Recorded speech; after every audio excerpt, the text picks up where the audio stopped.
some other ones there as well. Now, it was quite nice actually when Terry wrote to me and asked if I'd speak today. He said, could I ask you to speak on, like, just imagine that you in some kind of a time capsule and you go back and you're able to speak to your younger self. What would you say? And I thought, oh, that's quite interesting. And I think the first thing I'd say was, I don't think my younger self would listen.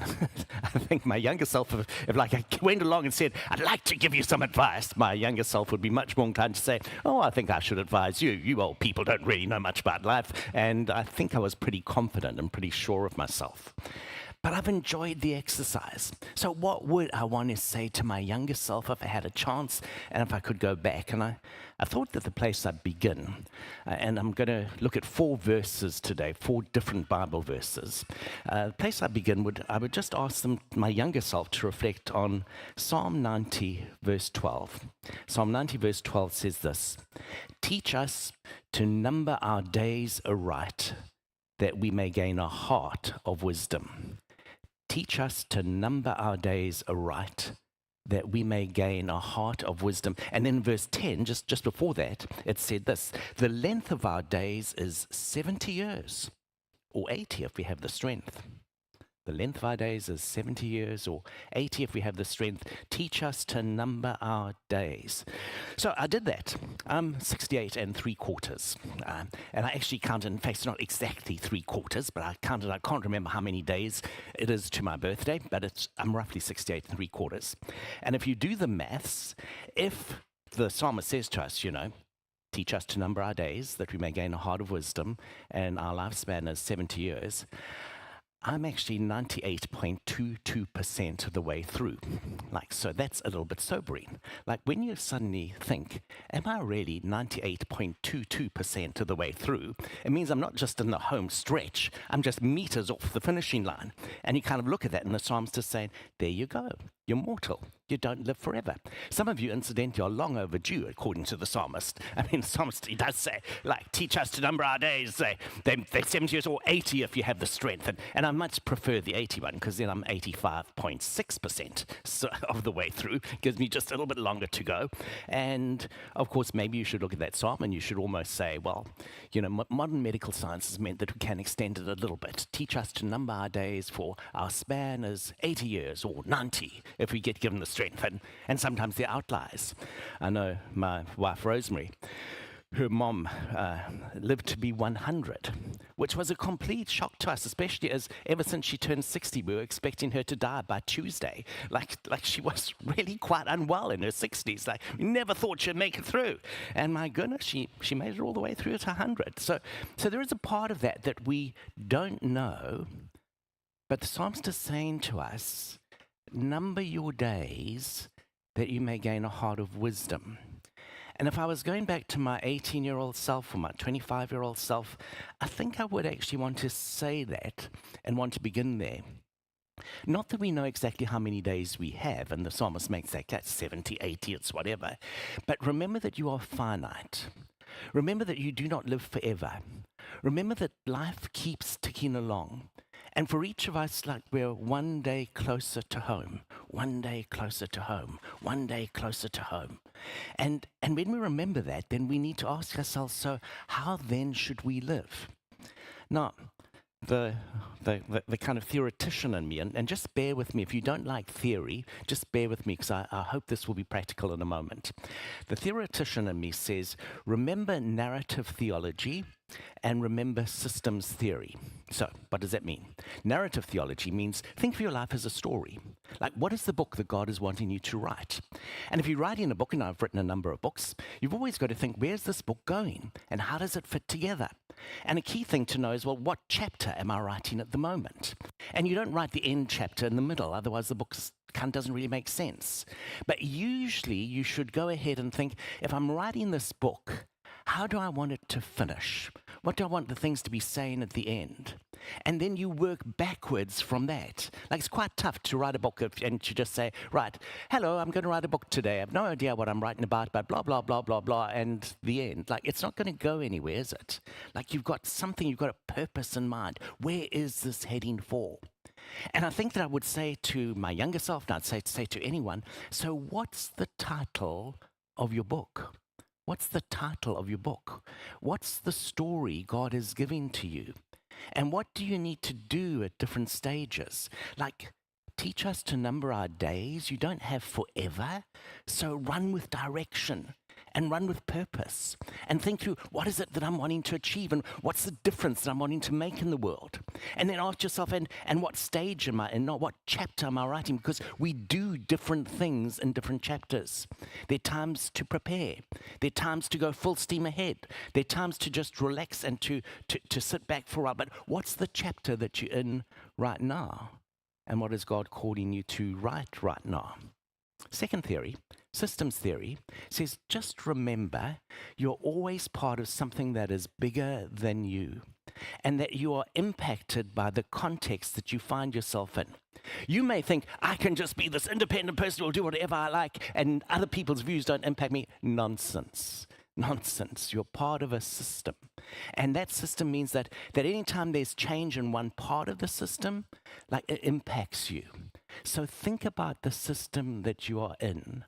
Like, is it primarily shaping you or are you shaping it? And are you in the right system? Or to think maybe just in slightly more biblical terms, think of the company that you are keeping. Is it the right company for you? Like, maybe you need to sometimes step away from something if you're going to achieve what it is that God is calling you to. So, narrative theory, systems theory.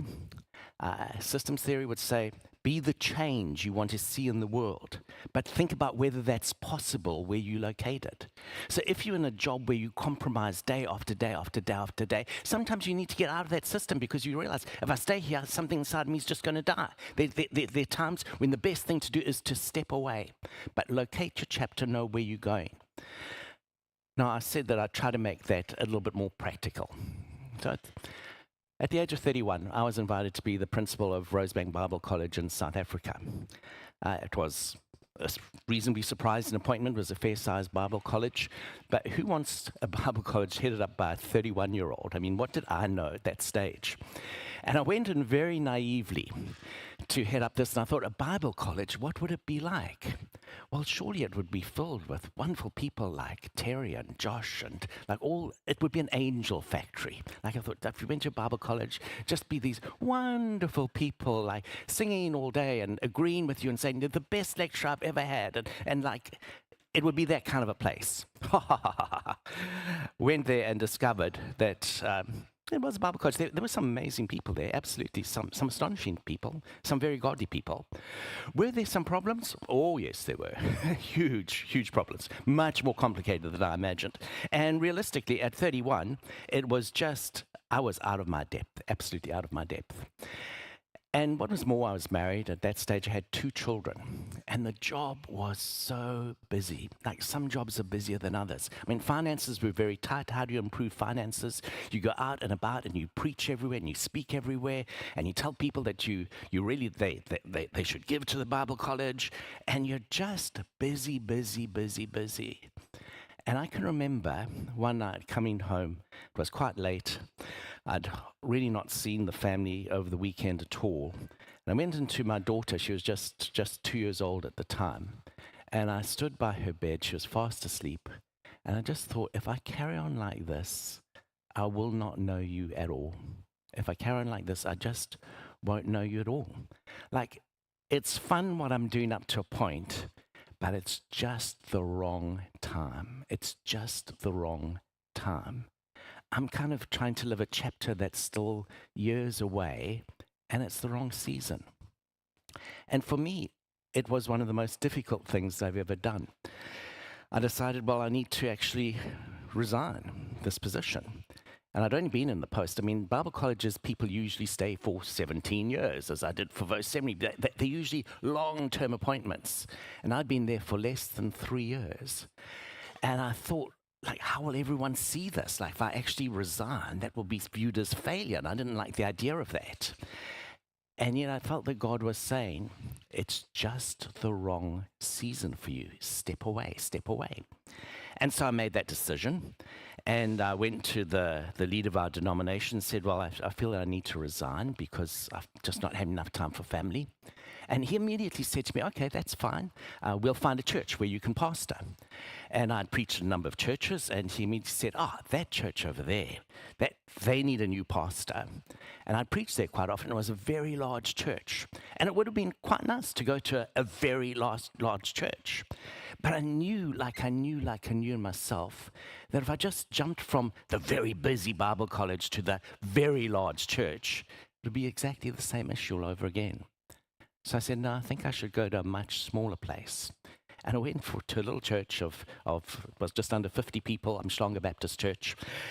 And everyone's like, that's such a backward move. Like, you've been principal of the Bible college? And are you going to be pastor of a church of less than 50 people? What do you think you're doing? It's crazy. Best thing that I ever did. Best thing that I ever did.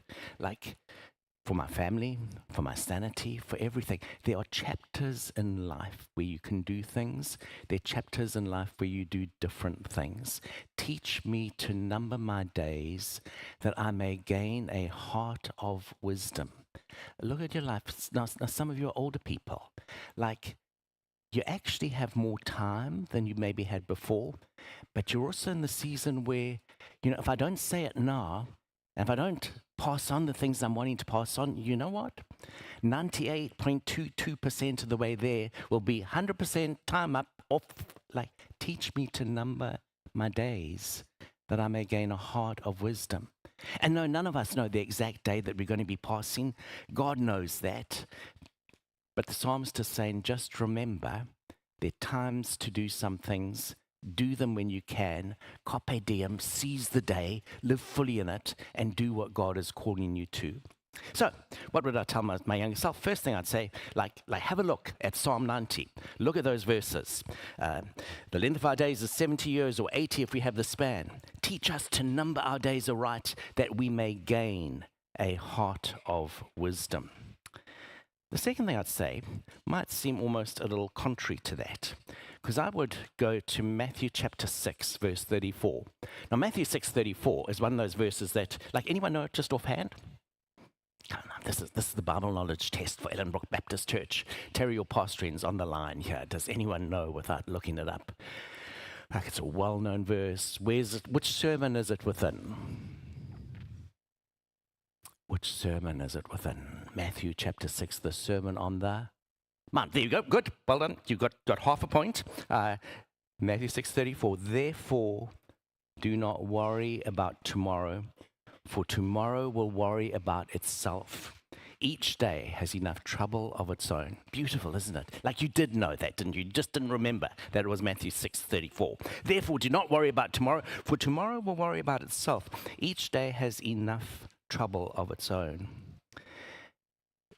Therefore, do not worry.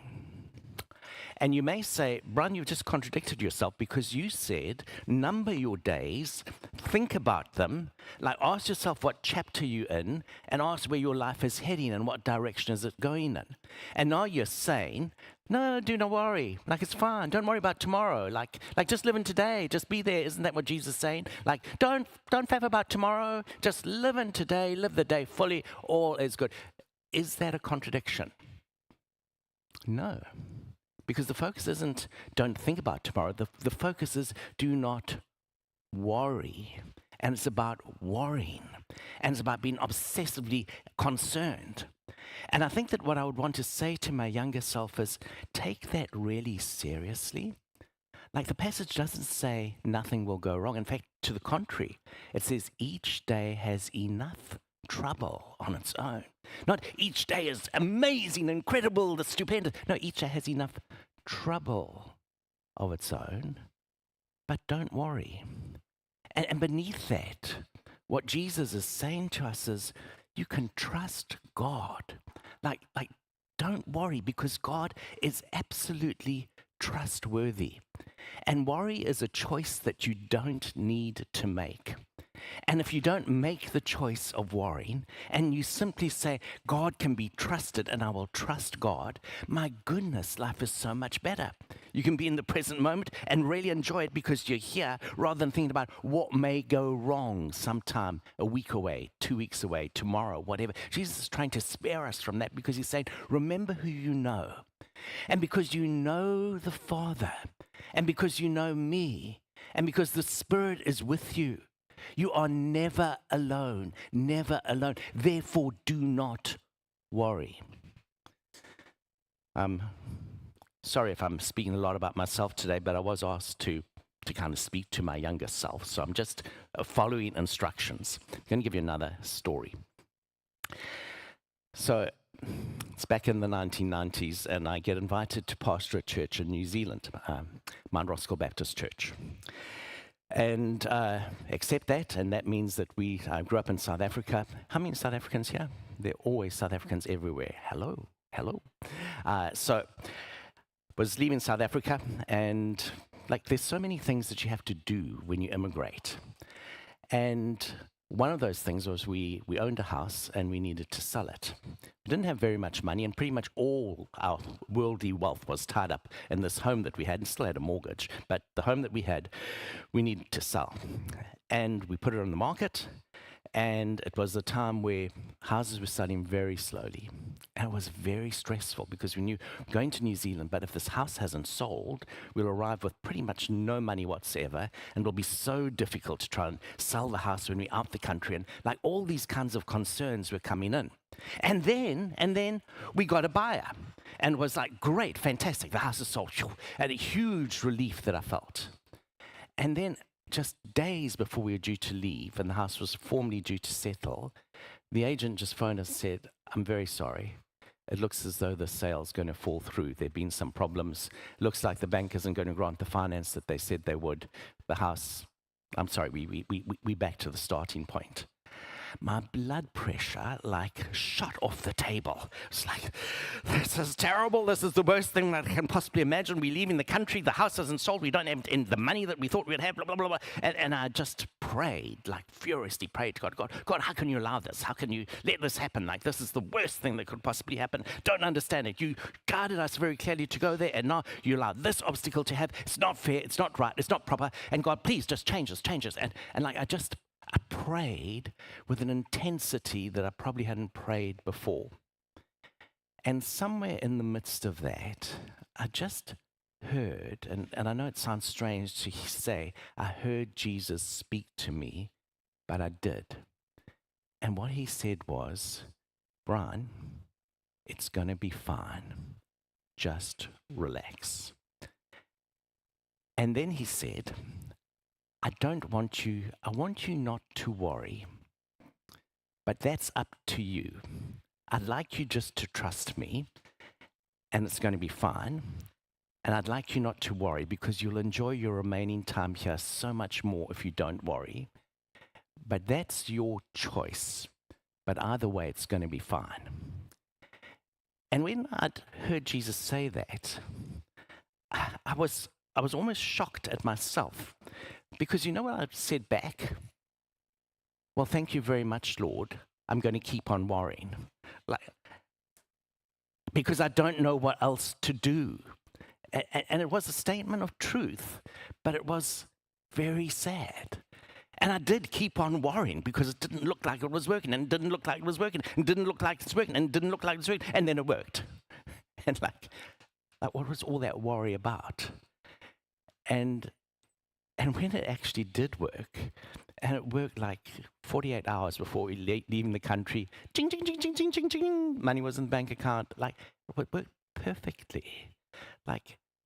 And Jesus said to me, I told you, and you've just stressed out all this time, you've not really been present with the people you're saying goodbye to because you've been what's going to happen when we have no money when we get there? You've been living in that space, and I told you could trust me. But you said you'd rather worry. And could I be so audacious as to say to you, you have that choice as well? What you're going to choose? This verse is saying, Jesus is saying, don't worry about tomorrow.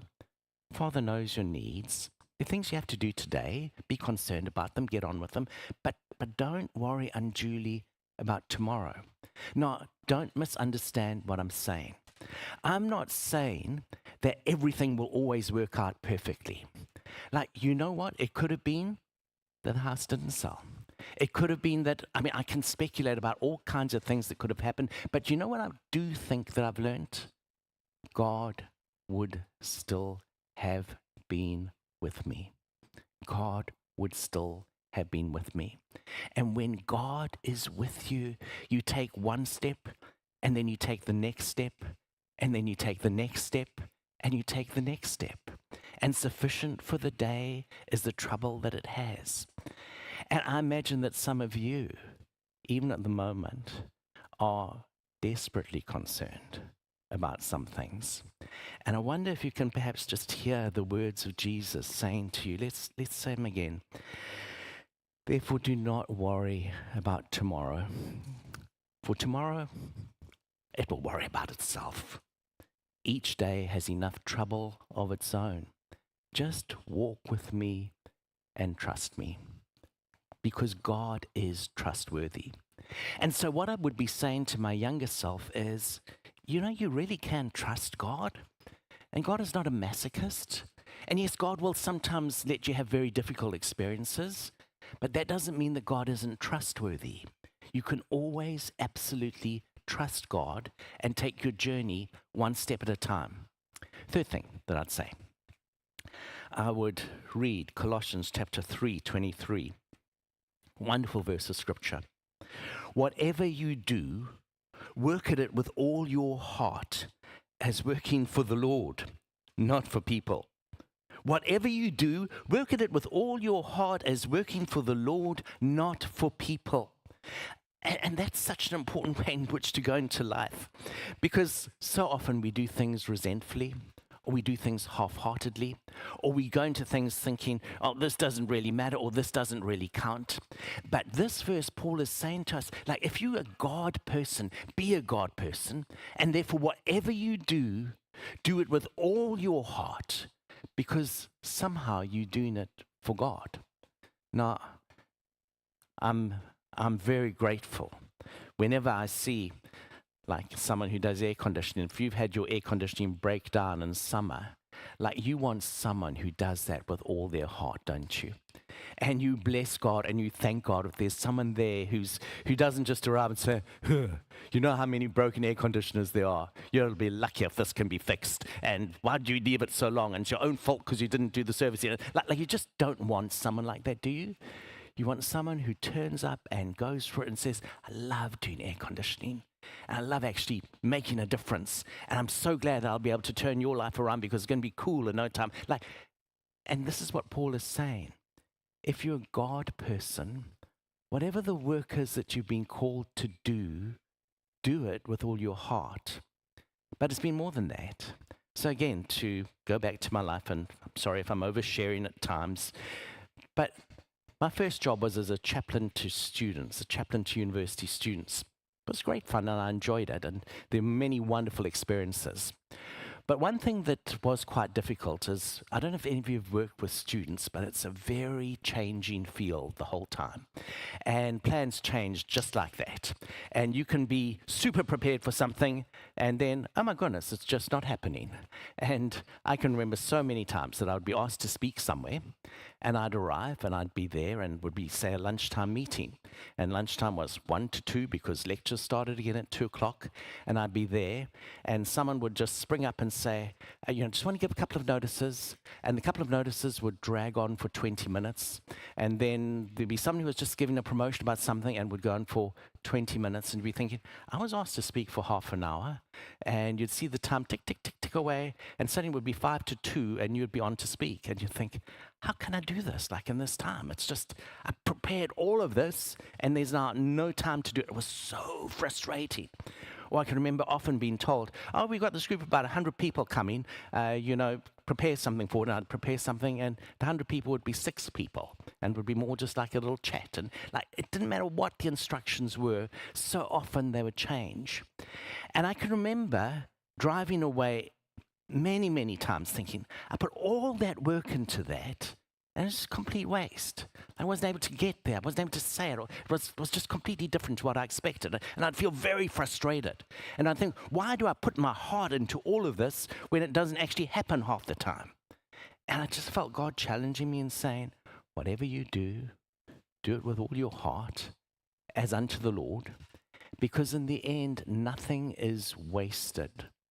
And I think that that's what I would want to say to my younger self. Remember, nothing is ultimately wasted. So dive into it fully and do your best and give of your best. And somehow ask this question, how can this be for the Lord? And my goodness, over the years, I have so often gone back to material that I actually produced in those 4 years when I was a university chaplain. And I was frustrated because the group of 100 didn't turn up. And years down the track, I've used that material for a group of 1,000 or more. And I have turned to material and been able to use it in lectures or used it in blog posts or whatever it is. Like, nothing is wasted. It might not come out just the way that you think. It might not come out just in the time that you imagine. But whatever you do it with all your heart. Last thing, I'm getting towards the end. Last thing I'd say was remember Isaiah chapter 43. And let me find Isaiah 43 verse 19, one of my favorite verses as well. Isaiah 43 verse 19 says, "See, I am doing a new thing. Now it springs up. Do you not perceive it? I am making a way in the desert and streams in the wasteland. See, I am doing a new thing. Now it springs up. Do you not perceive it?" Now, in context, this passage was written to the Israelites. They were away in exile. They wondered if God would ever rescue them, ever have a word for them, ever help them again. And in exile, God is saying to them, see, like you think that everything's lost, you think that there's no future here. No, I will do a new thing for you. Like when you think that everything is shut down, look out and keep your eyes open for the new thing that God is doing, because I will do a new thing for you. And it will spring up when you don't expect it. And I think I'd be saying to my younger self, like, don't be afraid of change and look out for new things. And don't always fight against new things. Like sometimes we think that change is about things going backwards. Like the Bible is much more positive. The Bible reminds us that we worship the God who makes all things new. I'm the God who makes everything new. There's an old hymn, and most of you are not in the age category where you would still sing it, but how many of you know the hymn, Abide With Me? Like some of you know that, abide with me. Do you know those two lines that go, change and decay, and all around I see, O thou who changest not, abide with me. I mean, they're very beautiful words, but look at the assumption that goes there.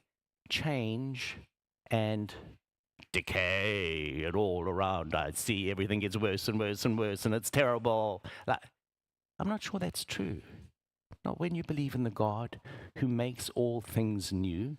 Not when you believe in the God who promises a new heaven and a new earth. Not when you have a God who's involved in all of life. Like, see, I make all things new. I'm doing a new thing. And I wonder if you can approach your life, and when you come to what looks like just a dead-end chapter, ask God, help me to see the new thing.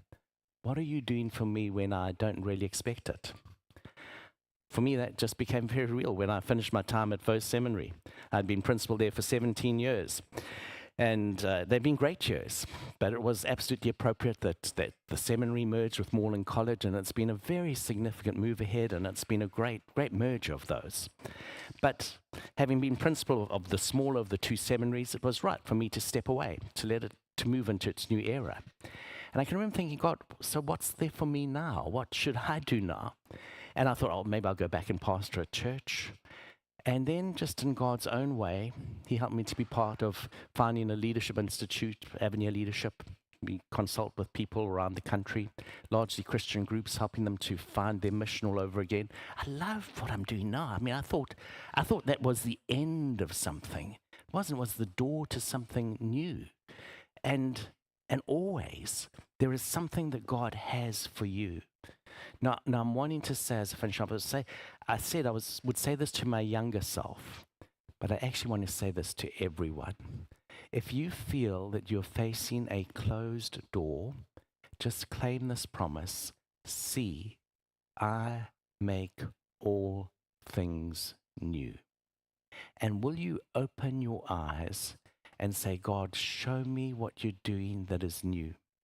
No, I'm not saying that you'll suddenly become the Pope or that you'll become the ruler of the world, or like sometimes they're little things, but God says if you step into them and if you do them with all your heart and you remember to number your days and you don't get all stressed out and worried, see, I do a new thing and there is something for you. So what would I be saying to my younger self? I think I would be saying, teach us to number our days aright. I would be saying, do not worry about tomorrow. I would be saying, whatever you do, do it with all your heart. And I would be saying, see, I make all things new. Let's pray together.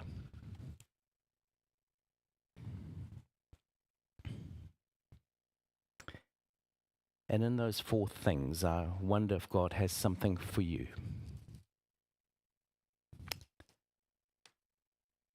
Maybe you've never really taken your life seriously. God say, no, I want you to take it seriously. What's the story of your life? What's the title of the book you're writing? What are you worrying about at the moment? What would it mean if you just laid that down and said, God, I'm going to trust you because you're trustworthy. And even if it's difficult, I'll know you'll see me through.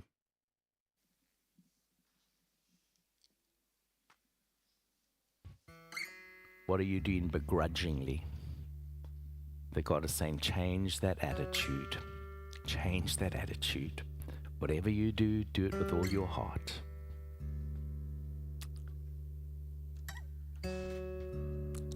And that door that is shut, where's that little root that's springing up? Do you spot God saying to you, see, I'm going to make all things new. Thank you, Lord, that with you there is always hope. Thank you, Jesus, that you know us. Thank you that we can make these confident statements not because we are great, but because you have saved us, rescued us, died for us, and you journey with us. Thank you, Jesus. Thank you, Jesus. Thank you, Jesus. Amen.